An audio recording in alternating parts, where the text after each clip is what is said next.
This episode is brought to you by Indeed. Stop waiting around for the perfect candidate. Instead, use Indeed sponsored jobs to find the right people with the right skills fast.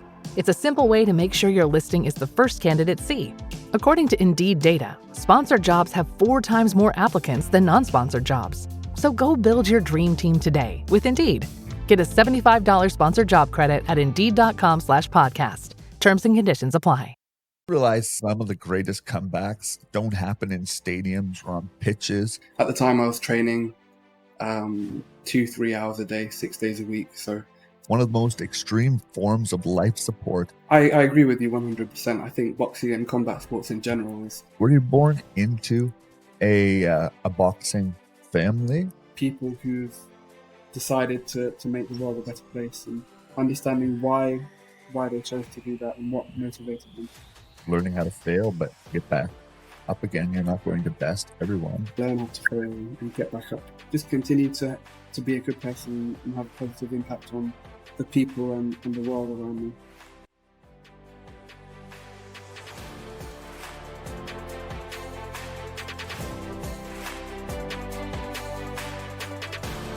Hey friends, did you realize some of the greatest comebacks don't happen in stadiums or on pitches? They happen in hospital rooms. My guest today, Nick Akosa, was kept in a coma on ECMO, one of the most extreme forms of life support after catastrophic heart and lung failure. Doctors didn't expect him to live, but he not only survived, he rebuilt himself into an amateur world boxing champion, and today he's one of the head scientists developing genetic therapies that's cured terminal cancer in patients and working on more as we go. Nick, it's a pleasure to have you on the SwagAbility Show. Thanks for hanging out with us today. Thanks so much for having me. It's a pleasure. Before that day where you were put on ECMO and you ran into a fight of your life, a fight for your life, who was Nick Akosa? And what were his dreams, goals, and desires at the time? So at the time I was a scientist, so in a similar field, developing therapies in a clinical laboratory. And I was training often, boxing, jiu-jitsu, kickboxing. But I was just a regular person. I've always been a utilitarian in that I think the purpose of life is to make the world a better place and to contribute good to the world. So I'd always had a sort of philosophical perspective. But I would say I was just a regular 23-year-old, really. Regular 23-year-old. And you were obviously in great shape and things like that. As a kid growing up, were there ever any blips on the radar, as we would say, that would have had any warning about things that were wrong with your heart or lungs that would cause the catastrophic failure that your body went through? No, there weren't actually, and I guess that is somewhat of the scary thing. But there were no warning signs. There was no indication that anything bad was going to happen, and it was just a completely random day where I fell unwell. And to this day, actually, they still don't know the cause of why I was unwell, and why I got so ill. So no, there wasn't any indication at all. And yeah, at the time I was training 2-3 hours a day, 6 days a week. So I was very, very fit.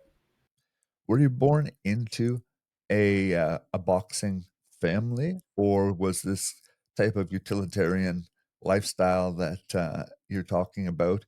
It was part of that got you into the sport of boxing. I think one of the greatest disciplines, if you will, in all areas of self control and that. So, was your father or uncles or anyone that drove you into that way, or how did that, if you don't mind me asking, how did the boxing come from?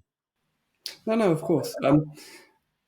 So I agree with you 100%. I think boxing and combat sports in general is amazing for discipline and building resilience, and that's why I recommend it to all of my friends and family who have kids. That you do some sort of combat sports and push yourself from an early age and learn how to fail and go through voluntary suffering. But I started because, well, my dad used to kickbox, and my uncle was a professional kickboxer, and my brother is also my older brother. He's done semi-professional boxing, so it kind of just ran in the family, and that's how I got exposed to it.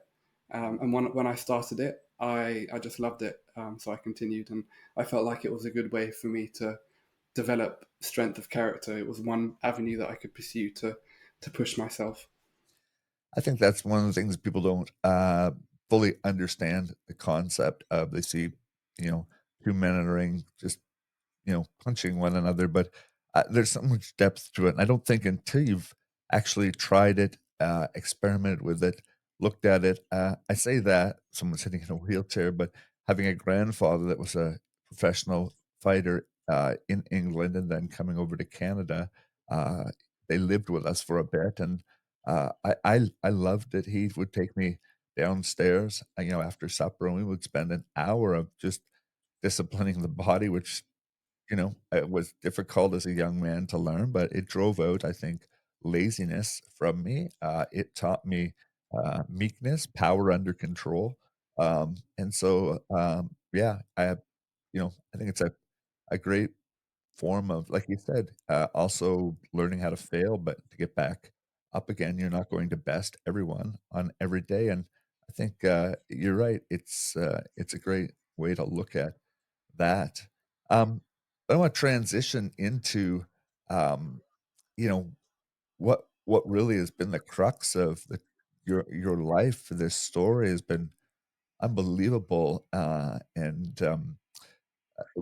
can you describe in any way? You said you weren't feeling well earlier. You just felt unwell and under the weather, but um, in describing that, can you give me and my audience kind of a just a taste of how quickly that came about and what you remember? Because obviously after those things happened, you ended up in a coma for a good period of time, and so please share as much as you would like. Yeah, yeah, sure. So, I mean, it really started on a completely random day.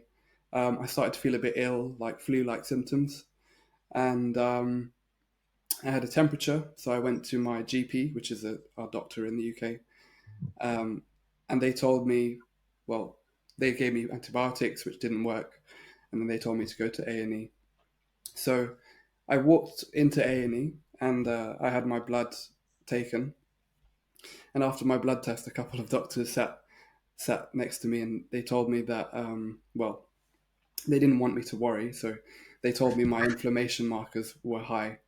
And as a scientist who's worked in clinical labs and has tested thousands probably of patients for inflammation markers, I asked them how high it was, and they said it was 310. And for reference, anything from 0 to 3 is regarded as normal for CRP, which is the inflammation marker. I was just gonna say is that CRP, they same thing, yeah. So it ended up actually increasing to almost 500, which, for context, is what you would expect from someone who is dying from extreme burns or someone who's in the middle of dying from AIDS. So it was a pretty big shock. And they admitted me to hospital. Um, they performed hundreds of tests over the period of a week, and they couldn't quite work out why I was ill, just that I was progressively getting worse, and I was going into lung failure. So they ended up putting me on a ventilator because I went into both heart and lung failure. And eventually I was put on one of the most extreme forms of life support, which you referenced, which is called ECMO. And well, I do remember most of it until I was put under. And the day that they put me under, they actually had my friends and family come visit, because it didn't look like that. It didn't look like I was going to survive, essentially. So that was a sort of very surreal experience that I wasn't quite expecting to be in my 20s. Um, and while I was in a coma, things continued to get worse, where at points it looked like I wasn't going to survive. So that was quite traumatic for especially family members and friends who were there. During this time, who managed your health care, and, were your parents and family, were they able to, stay with you, through this, and if I may ask, the voluntary, I guess, voluntary, but putting one into, a medically induced coma certainly is a risk.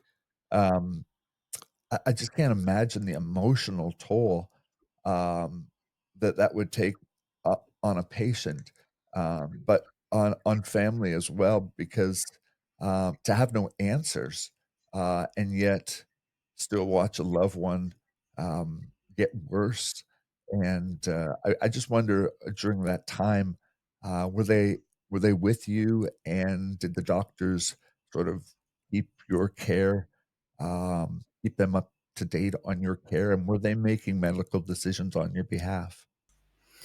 So to some extent, yes.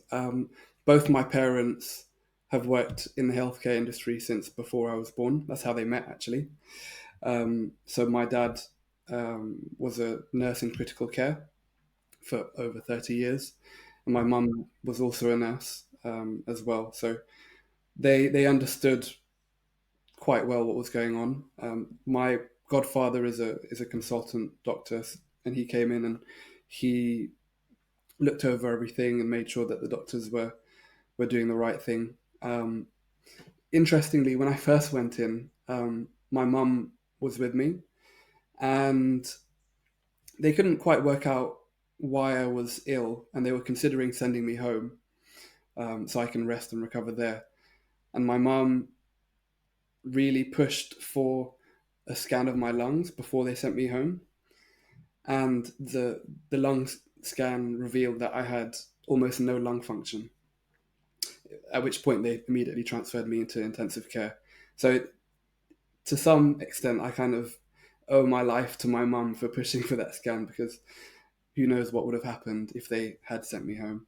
For those, our listeners that, obviously don't know, we've mentioned it a couple times, ECMO. What makes ECMO so extreme of a life support, different from, life-saving, systems that are out there? You come from medical and your family as well, so you'll be able to explain it much better than I would be, but, inform our listeners what makes ECMO such a serious form of, yet advanced life care. So ECMO is it stands for extra corporeal membrane oxygenation, and it's essentially a big machine where they put a tube in. They put two tubes in you, two quite big tubes in you. One of them takes the blood out of your body, and it goes into the machine, and that machine oxygenates your blood because your lungs and your heart, well, your lungs aren't able to oxygenate your blood. And then it also serves as a sort of heart in that it helps pump the blood around your body as well. So it takes out the blood which isn't oxygenated. It oxygenates it and puts it back into your body, and it's very similar to what they would use for someone who is undergoing a heart transplant, for example. While they don't have a heart, a machine like that will take over the function of the lungs and heart, so that you can survive until you recover. Obviously, you're here talking to us today, so, the surprise is out, you did recover, um, but bring us back to that point where, um, for anyone that knows what surgery is, you're put under, no matter how you try to fight it or whatever, and then seemingly nothing's happened and you wake up. Can you bring us to that point where you've had no idea, you've said goodbye, probably is the last thing maybe you remember? I'm putting words in your mouth, you can please correct me if I'm wrong, but all of a sudden, from those sad, tearful, you know, I don't know what's happening, goodbye, to a point where your body has, under medical care, has got to a point where they're going to wake you, bring your body out of that coma and sleep. And um, obviously, they don't know what caused it, but obviously somehow they were able to treat you and bring us to that point where treatment must have started to work, and all of a sudden you begin to turn a corner, and they bring you out of your induced coma to a brand new world, I'm assuming. Yeah, well, in the coma itself, while I was under, I have lots of vivid memories, and actually, I was aware of things that were going on while I was in a coma, Hmm. and that was an incredibly intense experience because some of the drugs that they use to keep you in a coma interfere with REM sleep, so it's almost like being sleep deprived for weeks. And I was well aware that I was in a coma throughout. So it felt like I was struggling to recover and struggling to survive, really. And the nightmares from the drugs were like nothing I'd ever experienced in my entire life. They were very difficult to say the least. And thankfully, I don't have PTSD from any of those nightmares because it's something that lots of coma patients do have. Um, but yeah, the intensity was like nothing I could have ever imagined in terms of the actual hallucinations slash nightmares. So I remember in the beginning, I first hallucinated an angel was stroking my shoulder, telling me that it was going to be okay, and perhaps that was one of the nurses. And then after that, it felt like I was stuck in a nightmare where I thought the medical staff were trying to harvest my organs. They are very powerful drugs, which is weirdly common for coma patients. I don't fully understand why so many coma patients do imagine that. And perhaps that was during one of the operations that I underwent while I was in a coma, that I thought they were trying to harvest my organs. Um, the last sort of nightmare I remember being stuck in was where I was stuck in my body and I was sensing the nurses walking around me. I could see sort of shadows through my closed eyes of movements. And it was just me really struggling to try to get their attention. But obviously, I wasn't able to because they keep your body paralyzed while you're in a coma. So it was relatively intense. Yeah, to hear, I don't know if it's a nervous laughter or I mean, I have for me, it's the same thing. If I'm having difficulty, I laugh often. And so listening to you explain it, it's just, uh, it's unbelievable. That's the only word I can put together. It's unbelievable to be able to um, have a thought pattern while trapped in your body, knowing you're fighting for your life, yet not being able to advocate on behalf of yourself that I feel pain or I'm terrified or uh, someone help me. Y To not have PTSD is unbelievable to hear you say that. Um, you don't have to answer this question, and because it's fairly personal, and, were you a man of faith before, or were you, afterwards, a man of faith after, or was your body doing what your body does? That's a personal question, feel free to skip it. Uh Certainly no worries if that's not something you're comfortable answering. So I wouldn't say I was a person of faith before or after. I Mhm. have studied religion a lot. It's something that I'm interested in. And I would say I am spiritual to some extent, but I wouldn't personally say that no, I wouldn't say I'm a person of faith. For me, I'm not actually afraid of death either, because as far as I know, it's it may just be nothingness like before I was born. So it wasn't something that I feared. And if there is an afterlife, which I hope there is, then I've done my best to be a good person. And I don't think I have anything to fear in that regard. Yeah. You've woken up and, you, can you give us your first your first memories now of that you have come to, and, the turn of about in your health, um, because, you're a very sick man. Um, what type of time length are we talking about? And, obviously, if anyone wants to check out his Instagram, you'll know he's a man that has a very well taken care of body. I imagine you went from sick, muscle wasting, and that, and you have built yourself back up again. Can we maybe talk a little bit about time frame and, yeah, starting with the whole waking up process and getting better? Yeah. Um, so, well, I mean, when I first woke up, I experienced a sort of profound sense of gratitude Mm, for the fact that I was still alive. And for a week after waking up, I'd lost the ability to talk, to walk, to go to the bathroom by myself or clean myself, to eat or drink, which not being able to drink was surprisingly, well, water. I'm not talking about alcohol, but not being able to drink was a lot harder than I anticipated it might be. Just this overwhelming sense of thirst that no matter how much fluid they put in through the tube in your nose, it's never quenched. So that was quite difficult. But really, just I experienced a profound sense of gratitude, and I'm part of a Facebook group for people who have survived ECMO, and there are people who years after that experience are still suffering from severe emotional and physical distress, to the point that it's really hard to actually read what some of them are going through.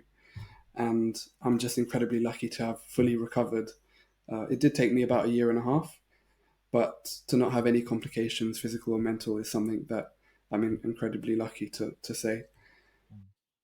um, I was gonna say we'll be sure at the bottom of the screen, to, if you're okay, to let people know what that group is. I'm sure that it could be very great and therapeutic to talk about, some of the things to get outside of your head on those, so we'll be sure to make sure we advertise not personal information, but that group, 'cause I think that's helpful. Um, And, Go ahead. and yeah, I'll touch on the actual recovery process itself, but I think something that changed in me as I was waking up was that I guess I'd realized that I'd been given something that many people don't get, which is a second chance. And I'm more inclined not to waste my chance at life. And I think it's I think it's all of our duty to spend at least part of our lives to make the world a better place and to live up to our potential.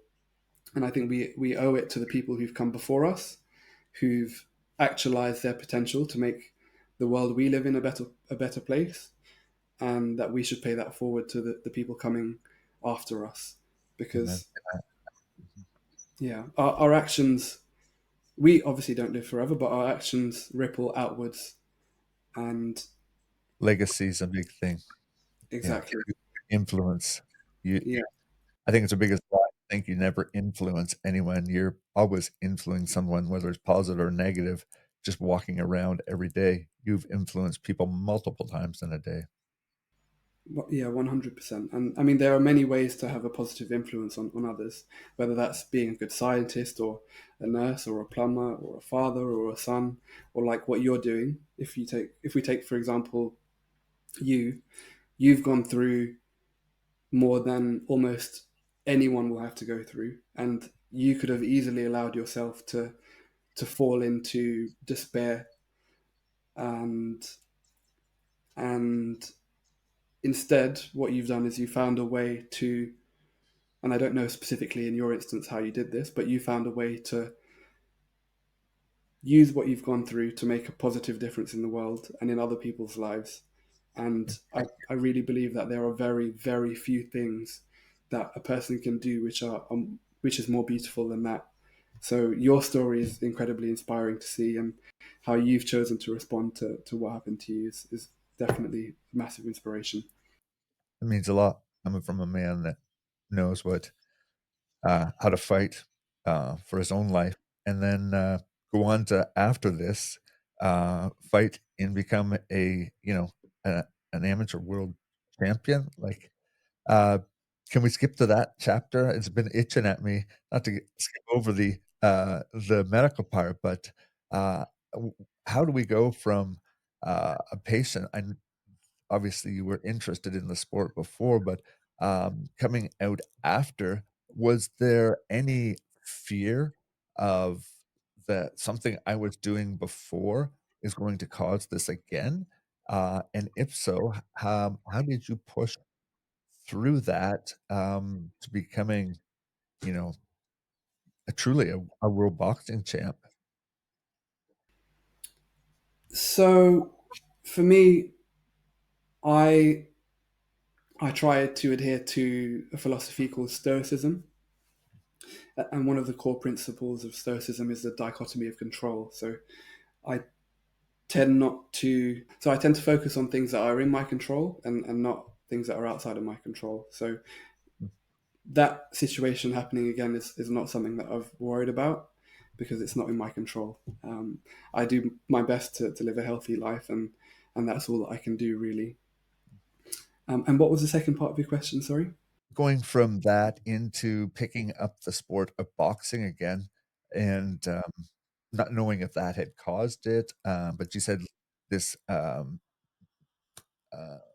this mindset of stoicism, things that are outside of my control, trying not to focus on those, and so picking up the sport of boxing.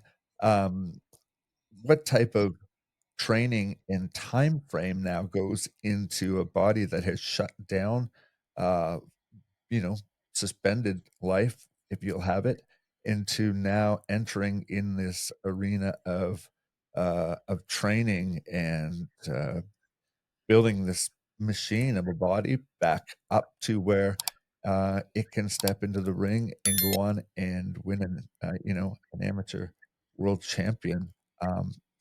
Not not everyone can do that, but take us through the process uh, of after, you know, building that body back up and getting back into a sport you loved and ultimately winning. Yeah.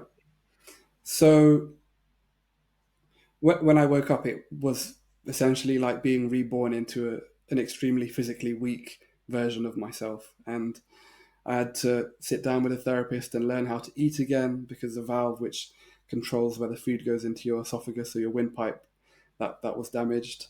I had to learn how to walk and talk and hold objects. The first day itself was a blur. I was hallucinating so hard that, although I could see people and I could hear them talking to me, I was hallucinating my environment. So I thought I was at home. Actually, I didn't realize I was still in hospital. Um, on the second day, actually, is when I was lucid, and there's a picture of me in my hospital bed on that day where I and perhaps I can send you this picture so you can put it up. Would love to. But I was in my hospital bed, and my mum had put a blanket over me to cover up all of the tubes. And at that point, I had 9 tubes in me, and you don't want to know where some of those tubes were. They were in, Yeah, I can imagine. Chest tube. yeah, in not ideal places. But in the picture, I'm holding a lollipop, and there are tissues basically all over me, and wet patches, the because I wasn't strong enough to actually hold the lollipop without it falling over. It literally took all of my effort just to hold it. And you can see in the photo one of my eyes is pointing that way, and the other eye is pointing the other way, because my besides muscle deterioration, the muscles in my eyes were I had lost the strength in them because of the fact that I hadn't used them in so long. So it was a it was a quite a low starting point. And on that day in that photo, every time I closed my eyes, I saw spiders popping in and out of my field of view, um, partially probably due to the lack of REM sleep and the intense drugs and the inhibitory systems from my visual cortex still waking up and resynchronizing. But Are you a man of humor? Not that the spiders would terrify me, but in generally, are you a man that has a good sense of humor? I like to think so. I know it's subjective, but but yeah, I can look back at it, and because I'm quite removed from it, although I've learned lots of lessons from it, I'm Yes. not going through that right now, so I can look back at it and learn from it, and it, I'm not distressed from it anymore. It's very healthy anyway, your humor, I mean, I don't know if it's something that when you go through something so traumatic in life, spinal cord injury or whatever like that, I don't know if there's something comes disconnected in us or what, but I found that humor was one of one of the gifts that allowed me to just keep moving forward despite how little things worked and how bleak the situation looked. So I don't know if that's a gift we develop or if that is something we're born with, but humor was definitely a support mechanism I leaned heavily on in recovery and after. 100%. And I mean, there are, despite going through something like that, there are moments, especially if you've got family and friends around you, where you can joke about stuff and have a laugh. And like when I woke up, my my hair had grown. Well, my hair was already long, but it continued to grow. And one of the nurses had put my hair in a ponytail, and I had no idea until I think a couple of days later that I actually had a ponytail. um, and the nurses, they actually called me they called me Raspberry, because I wasn't, as I said, the valve in my throat was damaged, so I wasn't allowed to drink, and I couldn't speak either because my voice box was damaged. So I kept ringing the bell for the nurses to come to um, give me what they have is like a little sponge on the end of a stick Yeah. that they dip in some raspberry, and you're allowed to. It's like a 1 centimeter cube sponge, and because I was so thirsty, I just kept asking them to give me that. And yeah, that's how I got my nickname as Raspberry. Maybe that'll be my new fight name. Yeah, that's very strong and mean like. uh, let's take us back to your first fight. Do you remember where it was, how many months after, and what was the result of you've got to start somewhere. And yeah, what's the first fight like after rebuilding this body of yours back up? So I started with a few. Well, I started training, and I had to take it very slow. I remember the first time I'd gone on a treadmill, and I'd done a brisk walk for 30 seconds. And, some treadmills, they have the handles where you put your hands on, they measure your heart rate. And my heart rate was reading 195 after 30 seconds of walking. And I thought, like, there's no way that can be right. I didn't even think heart rates could go that high. And this was on beta blockers to slow my heart rate down. It was still at 195. So I bought a heart monitor, and I realized, yeah, actually my heart rate is 195. So it was a very, very slow process. But I gradually started lifting weights, about 20 times lighter than I was lifting before. And I gradually built up my strength, and I started doing jujitsu again. And I would train for on and off, like for 5 minutes and take 5 minutes out, and then go for 5 minutes, and just sit and watch the rest of the guys. And over time, that just built up the strength in my lungs and my heart to the point where I think it was a year and a half after, my lung function was better than the average person, despite having gone through all of that. So you could have a year and a half just to get back almost to a baseline. Yeah, it took quite a while, but I think I've potentially even surpassed where I was at before illness at this point. What message do you want to let people out there know that whether they're fighting a physical battle right now for their life, cancer, disease, whether they're fighting a mental battle that threatening to sink them and put them under, or fighting relational battles, um, from a man that's been probably to the lowest point and back that probably anyone can get to. Um, what did you glean from these experiences that you can pass on to those listening right now? So, Stoic philosophy is something that helped me a tremendous amount throughout that entire experience. And there are lots of tools and principles in Stoic philosophy that can help you deal with adversity. And one of them is how your perception uh, shapes your reality. So I think Epictetus was a Stoic who said that it's not the things or events that upset us, but it's our opinion of the things. And I think what he's trying to say here is that how we interpret and frame events can often matter more than the events themselves.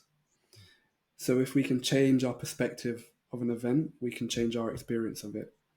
Mm. So I think an example I use when I'm explaining this to people is if you think about wrestling with spam calls, phishing emails, or annoying scam texts? It's happening because your private information is being sold across the web. PCmatic Delist offers a free exposure scan showing which data brokers and people search sites are selling your data. Then, with a basic upgrade, PCmatic Delist completes the opt-out process to get your private information delisted. Stop the annoyance and safeguard your private information now.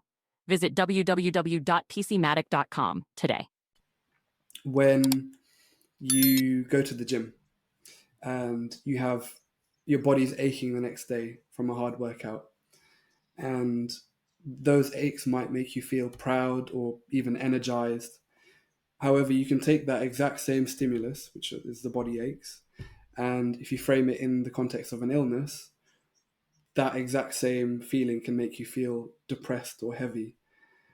So the the sensation itself can be exactly the same, but the way you frame that pain can make it empowering rather than depressing. Um, so that's something that I find incredibly useful from Stoicism, is learning that it's not just the pain itself, but it's a story that you attach to it that shapes how you experience it. I think. Mhm. I was just gonna say you do so many good things as a scientist and as a fighter. Do you ever get into the realm of public speaking, or have you writing a memoir or a book that people can get? Uh, and have you ever thought about those things? So I do some public speaking for my work, whether it's talking to investors or whether I'm presenting our technology to leaders in the industry. Other than that, I don't do much public speaking, but it's something that I'm looking to get into. And there's no book yet, but it's something that potentially down the line, as I get more life experience and I'm better able to articulate the learnings that I've gained from those experiences, I might do potentially. What are two similarities that you can fight from lessons that you learned from your illness that are very similar lessons that you learned from the ring, that can be helpful to our listeners A today? good link between the two is essentially adversity and suffering. And I think getting that in a controlled environment in combat sports is something that you can use to make you more resilient, which will help you when you're faced with adversity that you don't have a choice, that you can't run from. So, for example, when you're in the ring or you're on the mat sparring, it can be incredibly hard and intense, and that builds resilience. So when I'm in the ring with a professional boxer who's bigger than me, who's better than me, stronger than me, and I'm so exhausted that I want to throw up, and they, at times, depending on who you're sparring with, want to separate you from your consciousness. Um, Sort of every fiber in your being wants you to just quit and give up. But if you've got a coach like mine, they are in your ear shouting for you to keep your hands up and keep moving and punch back, and you can't quit. You can't quite, at least I can't quit in that scenario. And you sort of have to Yeah. dig deep past what you thought your limit was. And it's the same in Brazilian Jiu-Jitsu, which is another sport that I love, where you learn how to solve problems under stress. So again, if you're training with someone better than you, you're getting choked and the edges of your vision start to go black and it feels like a life or death scenario. In that moment, you're not thinking that you're just going to pass out and then wake up. It feels like you are fighting for your life. And over time, that forges a kind of resilience that stays with you. It doesn't just go away. And everyday problems or even illnesses become a lot easier to deal with because you've gone through thousands or hundreds. In my case, at that point, I'd gone through thousands and thousands of hours of training and getting that adversity in a controlled environment. So, sorry, stop me if I'm rambling, but No, I think you're right. I think outlook determines outcome, and, uh, yeah, I would say it's very similar to the gift of pain. Um, Not many of us think pain is a gift, and I deal with it daily, but if I didn't have the gift of pain, I can't imagine how many things dangerous I would do picking up hot things. What would we learn without adversity in our life? So, as much as we push it away, I think it's okay to step back, just like you have. Step back and look at things again and realize that, you know, everything kept in perspective can be something that helps you roll one more mile forward or one more step forward. And I think you from that brilliantly in how you explained that. yeah, no, I couldn't agree more. And, resilience isn't just a trait, but it is something that you can build over time, just like a muscle that grows the more that you challenge it. Over time, you build, or you can build a resilience or tolerance to adversity, just like you can build tolerance to other things. So, take, I don't know, spicy food, for example. You don't just give an extra hot, this might be a bit of a silly example, but you wouldn't give an extra hot chili to someone who doesn't eat hot food, but you can give that same hot chili to someone who's built up their tolerance over years and they may not even feel any pain at all. So yeah, combat sports is something that I really recommend to kids and to adults too, to build resilience so that when they face an adversity that they can't run from, they are better able to tackle it and they learn how to fail and get back up. I think looking back in life, I never really equated it much until talking to you now, but I think that probably what enabled me, and this is me doing therapy on myself live, um, is probably attributed to those very things that I never drew attention to. But it was those times where I was pushed past my limit as a kid with my grandfather, or those times where you were ground and pound and you're trying to not take as many to the head and to get up again, all in a controlled environment that brings us to where we are today. And I don't think that's by chance at all. Um, what about carrying on into the workplace after? You've obviously lived through something you knew way too much about to go through.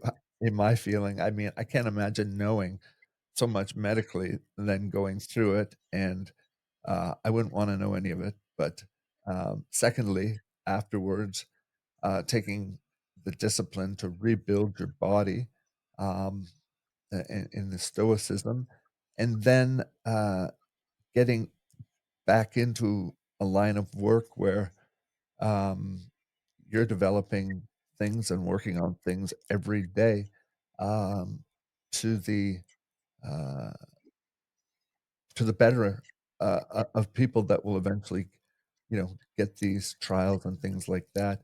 Um, did anything change in your work life after this? So I think the resilience, well, going through that adversity made me more resilient. On top of the resilience I had from training my entire life, and that sort of spills over into other areas of your life and in work. So in my job, um, where, for example, I've been tasked with leading a project to develop a new technology or a new process, things almost never go right the first time. And experiments, they very often fail.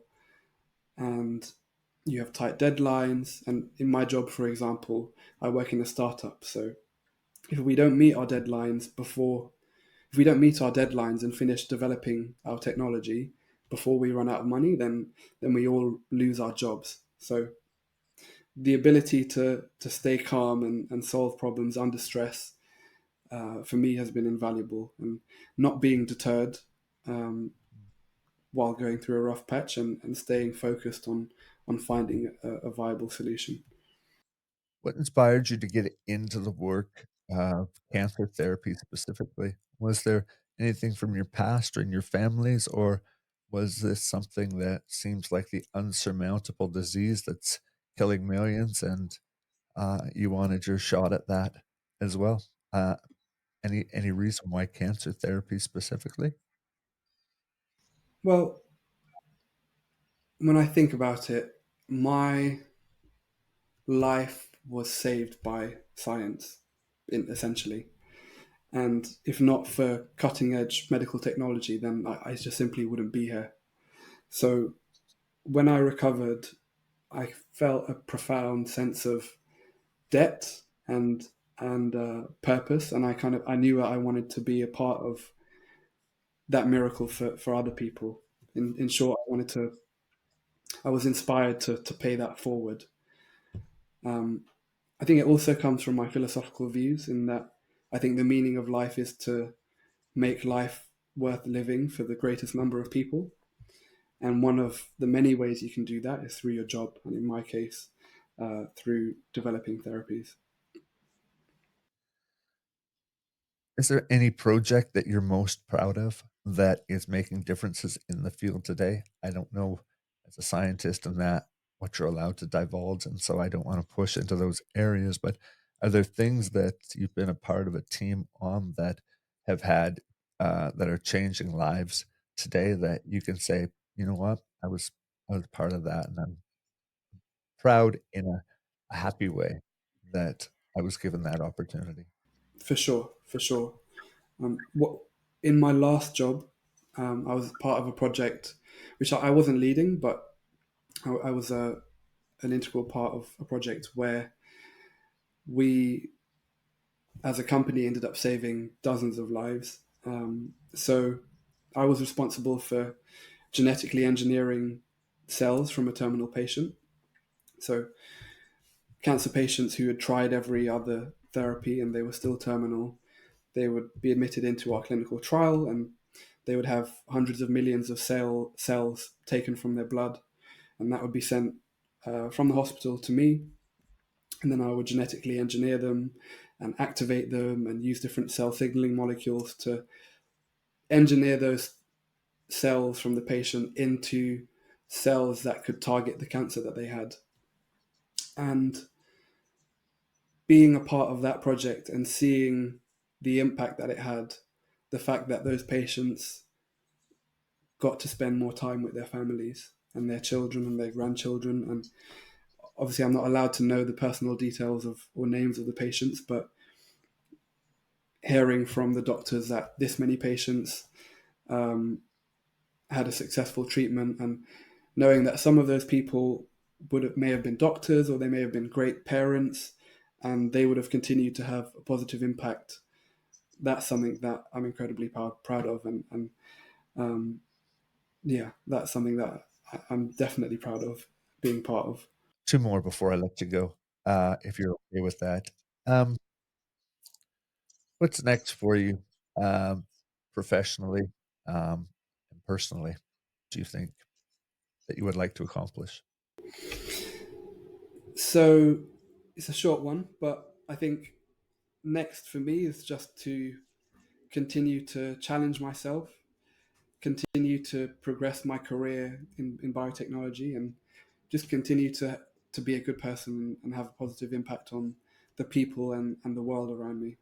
If you could go back in history and Stoicism philosophy is very deep for you. If you could ask or spend time with three individuals throughout the history of world, um, who would they be, and what would you like to learn from them or ask them? Oof, that's a very deep question. um, Yeah, I think I would have to think a bit more about that one. I'm not sure I could, off the top no of my head, worries. give you a great answer to that. But there's people who've decided to actualize their potential, um, great scientists or great nurses, great people who've decided to make the world a better place, and understanding why they chose to do that and what motivated them. If you had ever had opportunity to meet any of the Gracies or the Moreros of the sport that you so proficiently participate in. So, I mean, I have met Roger Gracie, who's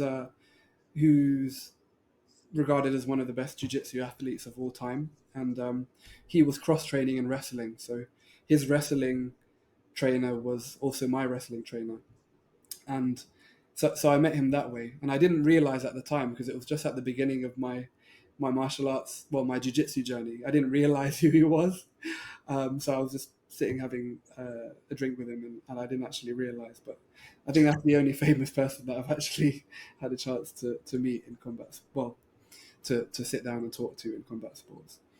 Mm. Is there anything in this hour that I haven't asked that you want to touch on? And if so, the floor is yours. I can edit it in. If there's anything I haven't missed, if I've missed anything, we'll edit this together and make it good. Um, Sure. Is I just want to check that you're not getting background noise because my boiler just turned on. I can turn it off if you can hear it in the background.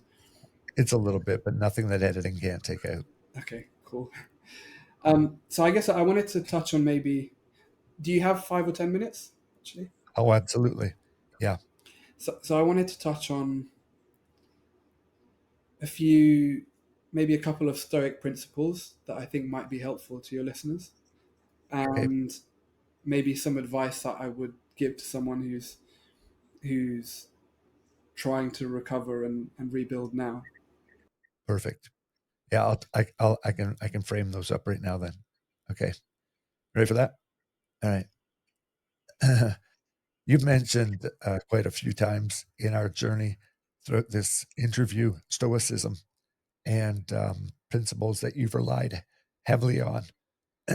And I'm wondering if you could share some that are personal to you that may be helpful to others.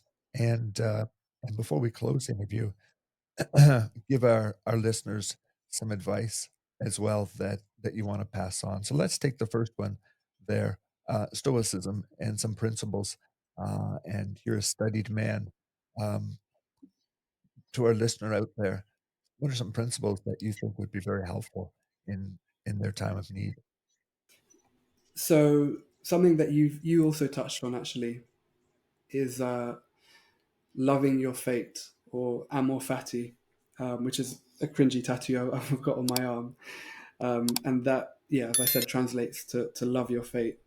And that doesn't mean that you should love heart failure or spinal injury or pneumonia, but what you can do is see events as an opportunity to practice and exercise courage and wisdom and patience, and use them to either learn or to grow.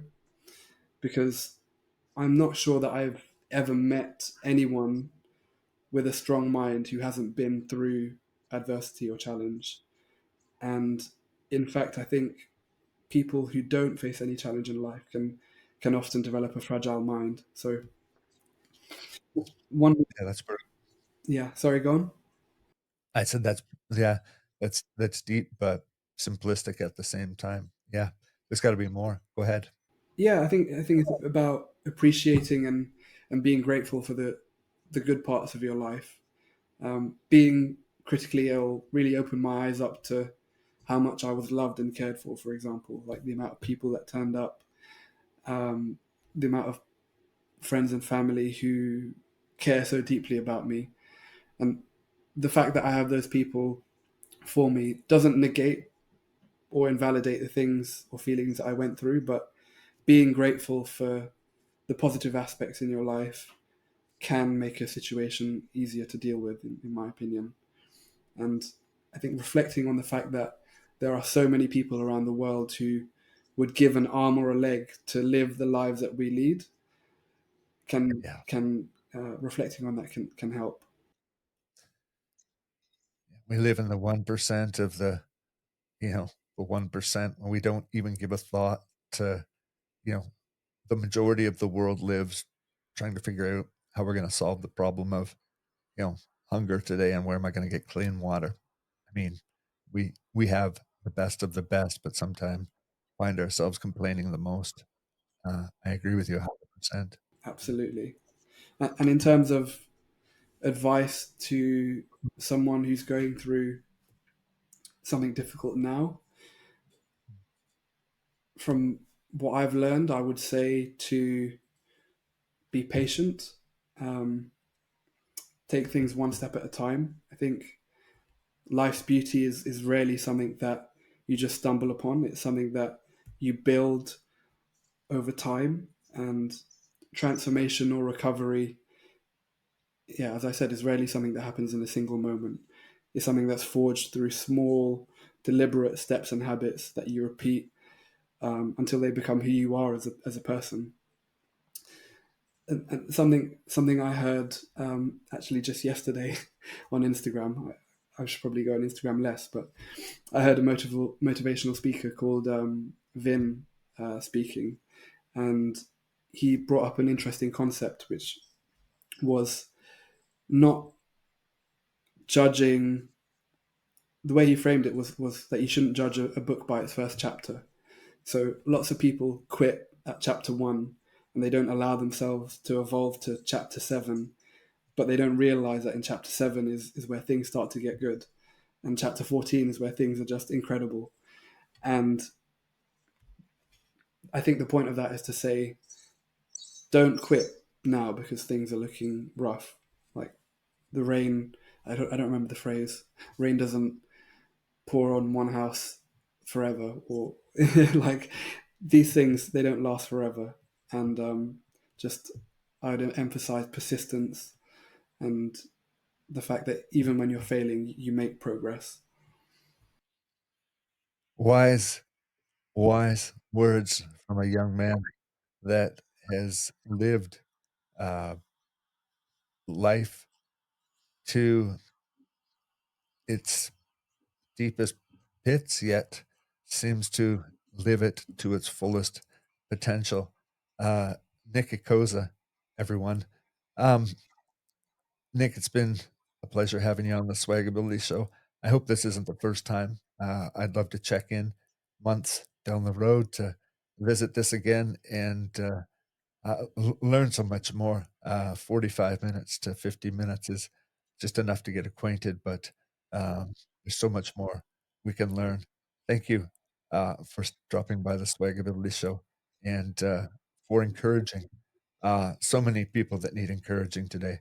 We live in a world of discouragement, but today's episode was rich uh, with much people can take home and live.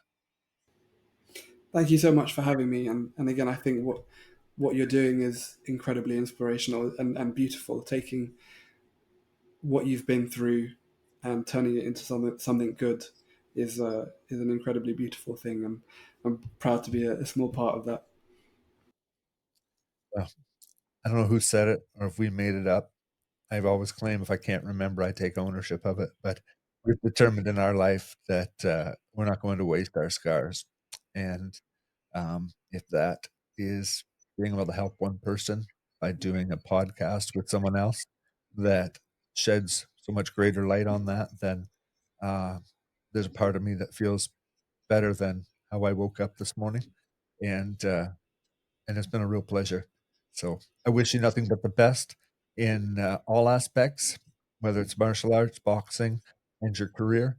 And I look forward to that book one day because I have a feeling that would be a bestseller. Uh, Till next time, friends, stay safe, stay healthy, thrive where life finds you. Swags out.